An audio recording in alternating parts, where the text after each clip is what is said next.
जय श्री राम प्रेमी भक्तों, प्यारे भक्तों, आज का टॉपिक है श्वासों पर ध्यान लगाना सीख लो, जो चाहोगे वही आपको मिलेगा। बंधुओं, ये बहुत ही छोटा सा टॉपिक है, लेकिन इतना महत्वपूर्ण है कि इसके बारे में पूरी तरह से बताया नहीं जा सकता, क्योंकि सभी जानते हैं कि हर प्राणी के लिए श्वास ही महत्वपूर्ण है, थी और रहेगी। यहाँ तक है कि केवल मनुष्यों के लिए ही नहीं, जीव जंतुओं के लिए, पशु पक्षियों के लिए भी श्वास उतना ही महत्वपूर्ण है जितना एक इंसान के लिए, क्योंकि उनका जीवन भी श्वास से ही चलता है। तो श्वास को लोग महत्व बहुत ही कम देते हैं, जबकि श्वास को सबसे ज़्यादा महत्व देना चाहिए, क्योंकि श्वास से ही जीवन है। लोग हर चीज़ पर ध्यान देते हैं, अपने खाने पर, पीने पर, के पहनने पर, बच्चों के साथ, परिवार के साथ हर चीज़ का ध्यान करते हैं, लेकिन श्वासों का ध्यान नहीं करते, जिससे सब कुछ आपको मिल रहा है, मिलता रहा है और मिलता रहेगा जब तक आपके अंदर श्वास है। अगर श्वास नहीं है तो जीवन नहीं है, और जीवन नहीं है तो फिर आप क्या पा सकते हैं। तो बंधुओं, इसलिए हमारे संतों ने इस श्वास पर बहुत ही जोर दिया है, इसको ही महत्वपूर्ण बताया है। और आप भी इसको अगर बारीकी से सोचें तो आप भी जान सकते हैं कि यह जो श्वास है वास्तव में ही यही महत्वपूर्ण है, इसके सिवा और कुछ है नहीं।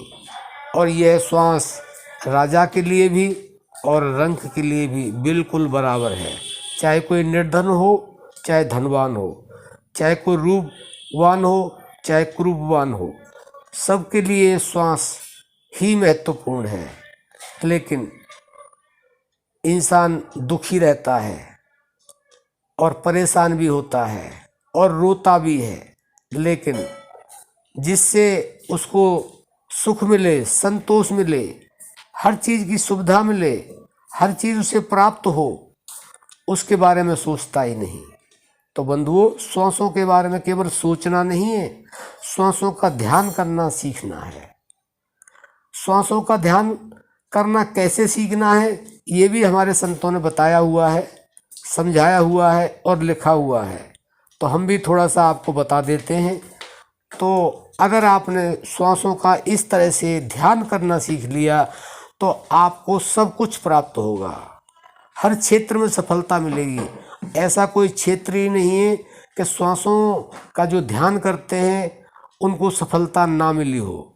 तो बंधुओं, अब आप एकाग्रचित्त होकर के सुने। श्वासों का ध्यान करने के लिए ये बहुत ही आसान है, लेकिन मुश्किल जब तक है जब तक हम करते नहीं हैं। तो आपने करना क्या है, आती जाती जो श्वास है उसको देखना है। देखना किससे है, क्योंकि श्वास दिखने की चीज़ तो है नहीं कि आँखें इसको देख लें, लेकिन हर मनुष्य इसका अनुभव कर रहा है कि श्वास आ रही है और श्वास जा रही है, और इसी से हमारे को सब कुछ मिल रहा है। तो बंधुओं, इस आती जाती श्वास पर आपने फोकस करना है, अपने मन को जोड़ने का अभ्यास करना है, और पूरा प्रयास करना है कि एक भी श्वास आपकी खाली न जाए, क्योंकि श्वासा खाली जात है 3 लोक का मोल, ये संतों ने लिखा है। एक श्वास भी अगर खाली जाती है तो 3 लोक की संपदा चली जाती है। तो आपकी तो सारी श्वासें व्यर्थ जा रही हैं, तो आपको क्या मिलेगा, आपको परेशानी मिलेगी, मुसीबत ही मिलेगी, आपको हानि ही मिलेगी, लाभ कहाँ से मिलेगा। तो बंधुओं, आप श्वासों से जुड़ना सीख लें, श्वासों का ध्यान करना सीख लें, और केवल मन से इसको देखना है। लेकिन यह मन से श्वास देखने में नहीं आती है, इसके लिए संतों ने एक और इशारा दिया है कि सोहंग मंत्र जपे नित्य प्राणी, बिन जिह्वा बिन दांत, और अष्ट पहर में जागत सोवत कबहू न पलक रुक। तो बंधुओं, ये रुकता नहीं है, इसको रोकना भी नहीं है और रोक भी नहीं सकते। तो इसलिए इसके साथ संतों ने हंस मंत्र दे दिया है। यह हंस मंत्र प्राकृतिक है। आप श्वास को लेंगे तो सो की ध्वनि प्राकृतिक आती है, से की, और जब छोड़ते हैं तो है की यानी कि हंग की ध्वनि आती है। इसको हंस मंत्र दिया है। तो संत कहते हैं श्वास से मन को जोड़ने के लिए एक ये सीढ़ी है, एक पुल है जिस पर चढ़ करके आप जा सकते हैं और इससे सीढ़ी से आप जुड़ सकते हैं। तो बंधुओं, इस सोहंग मंत्र का आप जप करते करते ऊपर श्वास गई मन से सो बोला, नीचे श्वास गई मन से हंग बोला, इस तरह मन से सोहंग बोलते रहें और मन से श्वास को देखते रहें। समझ लो श्वासों का ध्यान होना शुरू हो गया। लेकिन केवल ये कहने से सुनने से नहीं होगा, यह अभ्यास करने से होगा। और अगर आपने यह अभ्यास निरंतर कर लिया तो आपके वारे के न्यारे हो जाएंगे। आपको जो चाहिए वह प्राप्त होगा। आपके पास कोई दुख आएगा तो वह जल्दी क्षण भर में ही समाप्त हो जाएगा। आपको हानि नहीं हो सकती है, लाभ ही लाभ होगा। आपके जीवन में यश ही यश होगा, अपयश नहीं होगा। आप माने या न माने, लेकिन ये 100% सिद्ध है, सिद्ध और सत्य भी है। आप करके देखें तभी आपको पता चलेगा।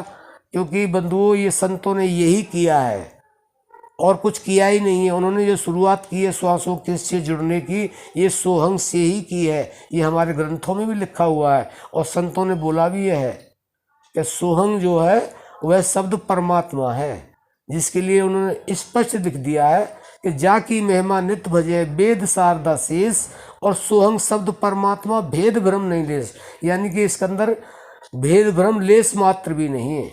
तो बंधुओं, आशा करते हैं इसको आपने ध्यान से सुना होगा, अपने जीवन में उतारेंगे और इस तरह से आप ध्यान करना सीखेंगे तो आपको जो चाहिए वह प्राप्त होगा। आपको आनंद मिलेगा, आपकी अशांति दूर होगी, आपके अंदर शांति आएगी, आपको सद्भावना प्राप्त होगी। आप भी करें और लोगों को जोड़ने का प्रयास भी करें। अब हम अपनी वाणी को विश्राम देते हैं। जय श्री राम।